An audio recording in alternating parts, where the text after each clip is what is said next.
Good evening dear students. ये मेरे दो student, this is Aditya Lakiwal and this is Nikhil.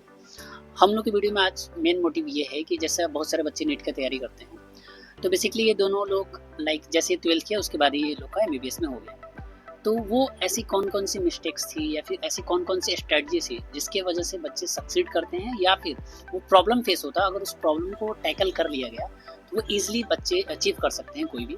और इट्स ऑल अबाउट मेंटिलिटी।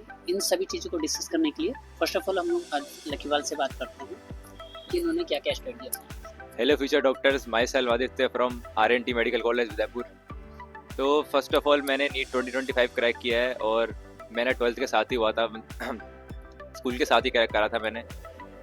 तो स्कूल के साथ भी क्रैक हो सकता है अगर आप सही से डेडिकेशन और सही फोकस के साथ अगर आप नीट की तैयारी करो तो स्कूल के साथ भी पॉसिबल है। निखिल भी उसका एक एग्जाम्पल है। My name is Nikhil, I am from ESIC Basaidarapur Delhi. मैंने भी अपने रेगुलर स्कूल के साथ अपने नीट निकाला था। कोई डमी स्कूल नहीं था, रोज हम स्कूल जाते थे। निखिल और आदित्य, आप लोग ये बताओ कि आप लोगों ने जब पढ़ाई शुरू किया तो आपके जैसे 11th पढ़ रहे थे, तो 11th पढ़ते समय आप 11th में पढ़ा, 12th में पढ़ा।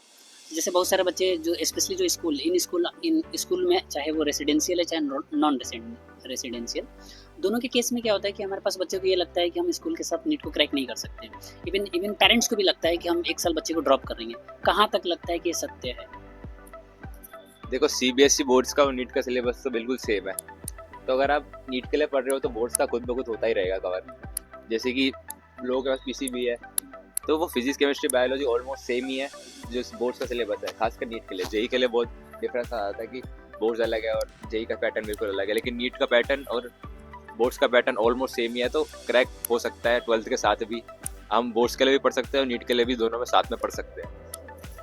तो सबसे चैलेंजिंग आता है बच्चों के लिए कि जब 11th में स्कूल ज्वाइन किए, 11th में पढ़े, और मेन चैलेंजिंग आता है 12th में। जैसे कि बच्चे 12th में जाते हैं तो 12th का जब सिलेबस पढ़ते हैं तो उनको फिर ये फियर रहता है कि अब मेरा 11th कैसे होगा। तो 12th के साथ 11th कैसे कर सकते हैं? वैसे तो मैंने आपको पहले भी बताया है, बट हम अपने स्टूडेंट से जानते हैं कि उन्होंने कैसे मैनेज किया, स्पीड कैसे रखा।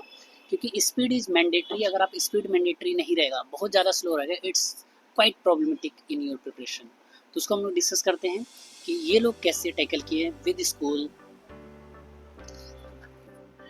देखिए, जब हम 12th में आते हैं, जो 11th का सिलेबस तो साथ साथ होता रहता है कोचिंग के साथ या स्कूल के साथ। तो जैसे हम 12th में आते हैं तो मेन प्रॉब्लम जो स्टूडेंट फेस करते हैं वो ये है कि 11th का भूलते जा रहे हैं और 12th का पढ़ते जा रहे हैं आगे। तो सबसे इम्पोर्टेंट है रिवीजन करना।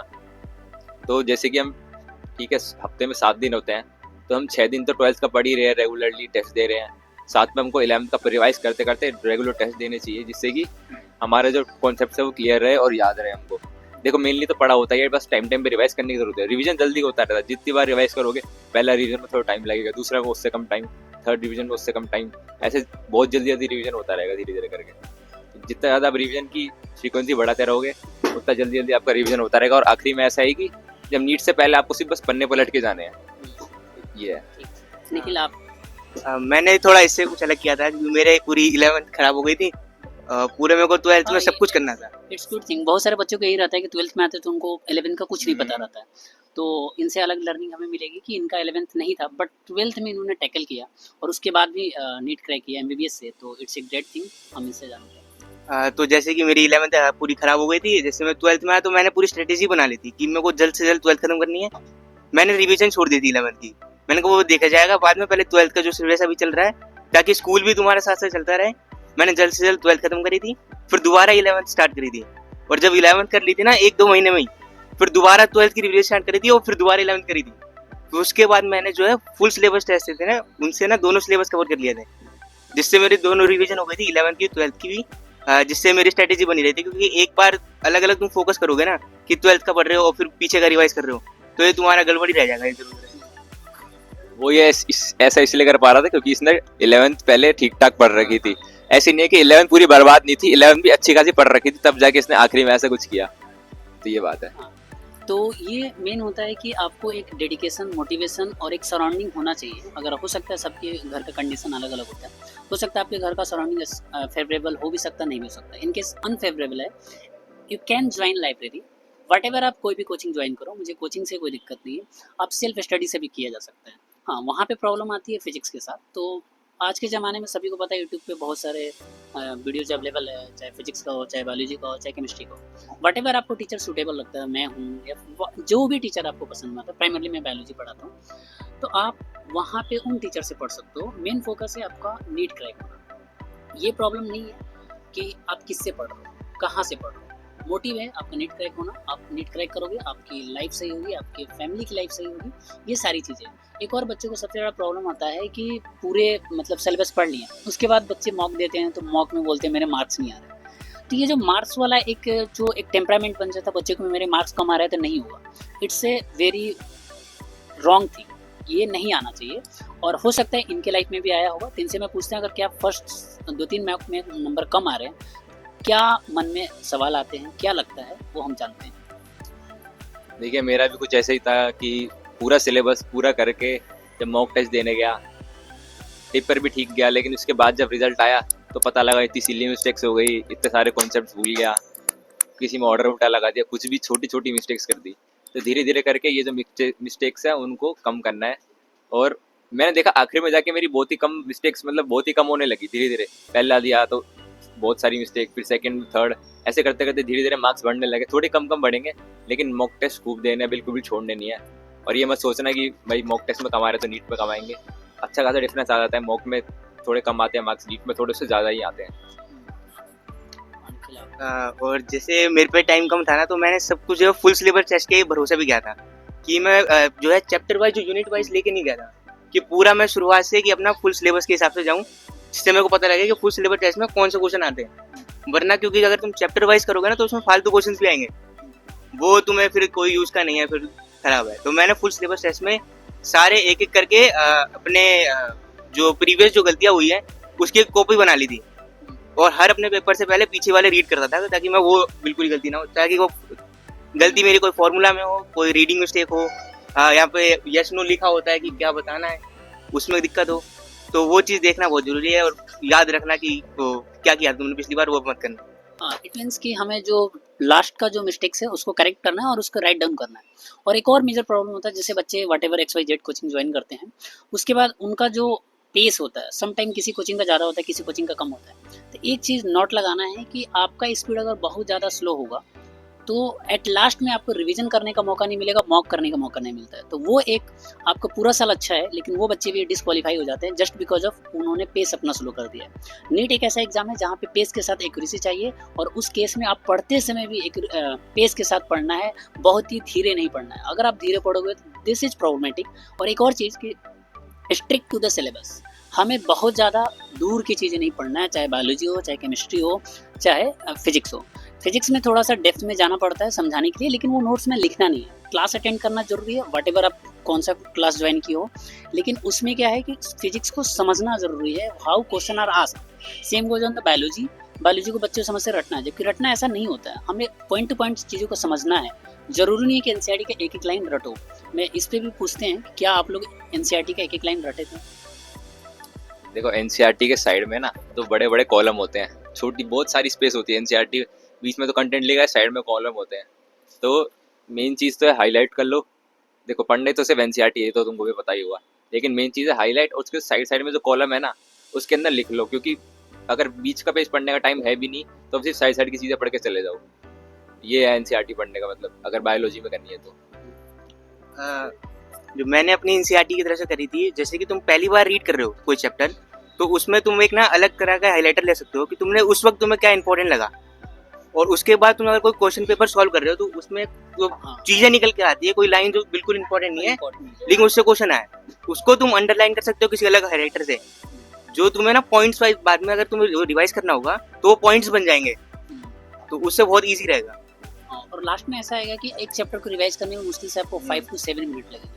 लेकिन यूजुअली बच्चे क्या करते हैं कि जितनी बार पढ़ेंगे लाइन टू लाइन एनसीईआरटी पढ़ेंगे, वो एक सबसे गलत तरीका होता है। उस केस में वो क्या होता है कि हमारे पास टाइम ज़्यादा कंज्यूम होता है। जब आपका बायोलॉजी में आप इतना टाइम दे दोगे तो फिजिक्स और केमिस्ट्री में नहीं दे पाओगे। ये सारी चीज़ें हैं जो एक प्रॉब्लम होती है बच्चों के लाइफ में। और दूसरी बात, कभी भी फिजिक्स से हमें भागना नहीं है, फिजिक्स से स्टार्ट करना है। जैसे अब बहुत सारे बैच अभी से स्टार्ट होंगे, अगस्त से स्टार्ट होंगे, अगस्त में स्टार्ट हुए होंगे, तो यहाँ से भी आप अभी से भी लग जाओगे तो नीट कर सकते हो। ये समझ के रखो, अगर आप अभी से भी स्टार्ट करोगे तो भी नीट हो जाएगा। तो इसमें डरने वाली बात नहीं है कि अभी स्टार्ट करेंगे तो होगा कि नहीं। बस पॉइंट ये है कि आपको बहुत ही एक्यूरेसी के साथ रेगुलरिटी मेंटेन करना है। नीट एक ऐसा एग्जाम है कि जहाँ पे आप 4 दिन भी बैक कर दोगे तो आपके ऊपर बहुत ज़्यादा बर्डन पड़ जाएगा, क्योंकि ऑलरेडी टाइम अप हो चुका है। तो अभी से अगर कोई शुरू करेगा तो भी पॉसिबल है, बस थोड़ा सा ज़्यादा मेहनत आपको करना पड़ेगा। तो अगर मैं बात करूँ, जैसे फिजिक्स का बहुत सारे बच्चे, नीट के बच्चे फिजिक्स में ही डरते हैं। तो लकीवाल का वैसे तो काफ़ी अच्छा आया था फिजिक्स में। जब 2025 में फिजिक्स सबसे टफ आया था, जहाँ पे अच्छे लोगों को, टीचर्स को भी प्रॉब्लम होती है उन पेपर्स को सॉल्व करने में। He got very good marks. तो how you can achieve this? देखो, फिजिक्स के अंदर जो पढ़ना है ना, वो है अपने मॉड्यूल में जो नोट्स है और जो खुद के नोट्स है। जो खुद के नोट्स है वो सबसे इम्पोर्टेंट है, और जो क्वेश्चंस करने हैं वो मॉड्यूल के, और जो एग्जाम में क्वेश्चन देखो पीवाईक्यू करने हैं वो तो करने ही है, और जो मॉड्यूल में क्वेश्चन है वो भी करने हैं। लेकिन सबसे इम्पोर्टेंट है जो मॉक पेपर में क्वेश्चन आ रखे हैं ना, वो अच्छे लेवल के रहते हैं, जो नीट में आ सकते हैं। मॉक पेपर वाले जो, मतलब मैंने मोस्टली फिजिक्स अपनी अच्छी करी है वो मॉक पेपर से ही करी है। बस नोट्स पढ़ के जाता था और वो जाके अप्लाई करता था सीधा मॉक टेस्ट के अंदर, बीच में कुछ नहीं करता था मैं। तो मेन चीज़ जो फोकस रहना है किसमें, जो नोट्स है जो खुद बनाए हैं क्लासेस के अंदर, उस पर। 2025 का बायोलॉजी का पेपर भी जैसे 26 से इजी तो नहीं था, 26 का इजी था as compare to both paper, reNEET और नीट, बोथ इजी था एज कम्पेयर टू 2025। निखिल का बायोलॉजी में इट्स ग्रेट मार्क्स। तो निखिल ने टफ पेपर को बायोलॉजी को कैसे हैंडल किया, क्योंकि 8 to 10 question is quite interesting in the 2025। मैंने तो वैसे एनसीईआरटी करी थी, और बिल्कुल ही मैंने पॉइंट्स वाइज एनसीईआरटी करी थी। जो कि नॉर्मल इंग्लिश के वर्ड्स होते हैं ना, उसको तुम ना ही पढ़ो तो ठीक है, लेकिन जो पॉइंट्स लिखे होते हैं कि ये चीज़ क्यों है और किस लिए है, उससे क्वेश्चन आते हैं। बहुत रीजनिंग भी आ जाती है। जो रीजनिंग आई थी ना इस बार जो 25 में थी, वो बड़ी उसी से आई थी, पॉइंट्स वाइज। जैसे तुम देखोगे ना अलग अलग चैप्टर्स में ना पॉइंट्स बना रखे होंगे कि ये है, लेकिन इसके हिसाब से ना कोई और भी एक्सेप्शंस दे रखी होती हैं। ओके, हाँ, मुझे इससे एक क्वेश्चन याद आया। उसमें एक क्वेश्चन 2025 में क्वेश्चन बहुत फेमस आया था कि हमारे पास कि पॉलिनेशन का बहुत ही बेसिक क्वेश्चन था। उसमें 2 चैप्टर को लिंक कर दिया था, इकोलॉजी, और यहाँ पे लिंक कर दिया था हमारे पास सेक्सुअल रिप्रोडक्टिव फ्लावरिंग प्लांट। तो वहाँ पे क्वेश्चन आया था कि हमारे पास फाइकस को जो वहाँ पे उसको पॉलिनेट करता है, तो वहाँ पे लिखा था फ्रूट का pollination. That statement is wrong, flower का पॉलिनेशन होता है, लेकिन बाकी सारी लाइन करेक्ट थी।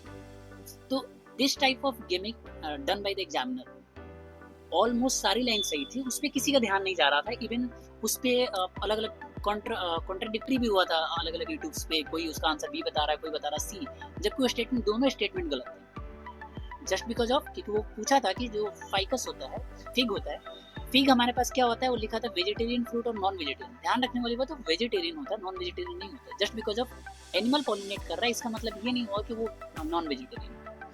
वो क्या होता है, वेजिटेरियन, क्योंकि ऑलमोस्ट फ्लावर को एनिमल ही पॉलिनेट करता है, बी करता है। जब वो वेज है तो ये कैसे नॉन वेज होता है?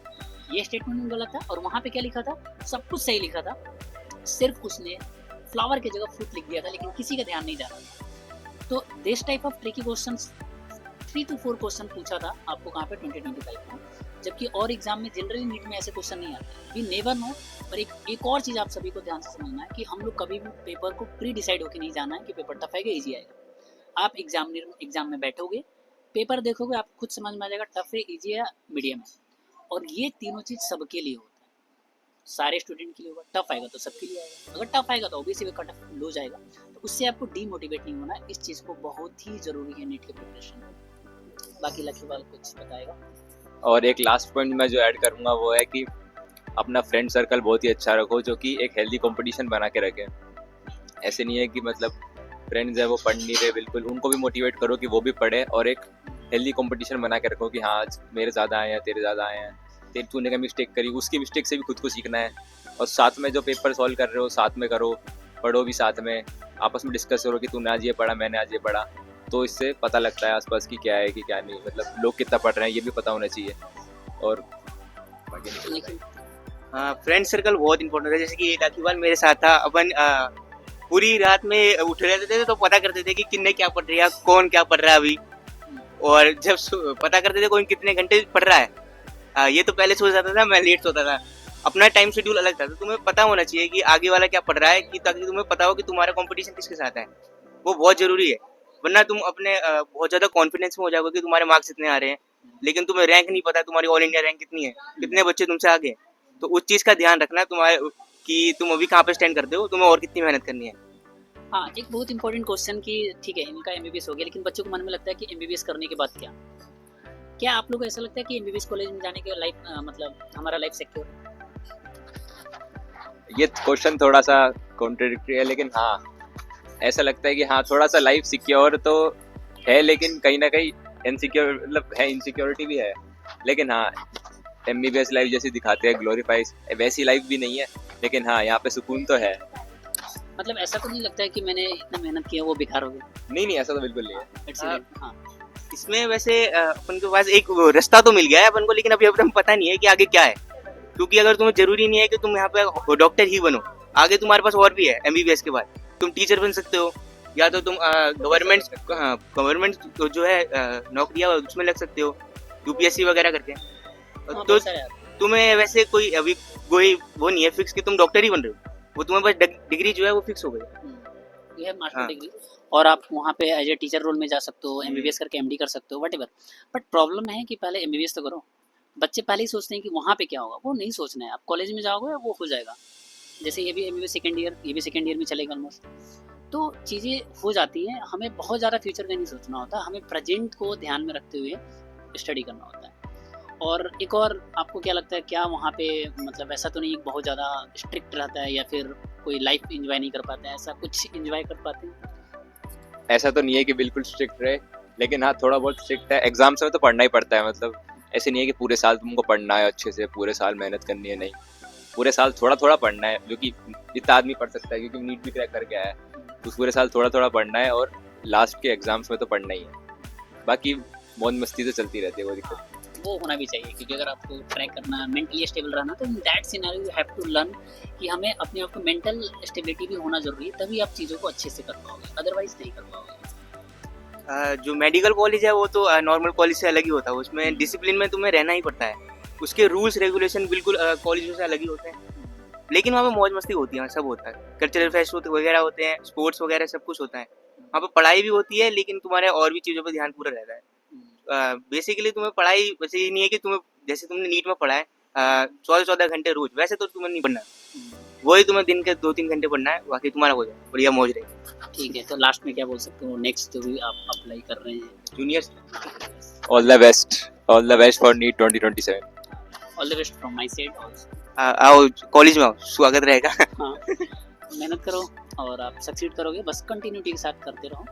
किसी को कोई दिक्कत डाउट यू कैन आप लाइक शेयर सब्सक्राइब करो, कमेंट कर सकते हो आप लोग भी, बोल दो कुछ। तो और भी तुम्हें अगर इन्फॉर्मेशन चाहिए हो तो सर के पास लाइक शेयर करो। सर को सर ने ही हमें सब कुछ सिखाया है, सर ने हमें गाइड किया है, और आखिरी पेपर में हमें सर ने बहुत मेहनत करी थी।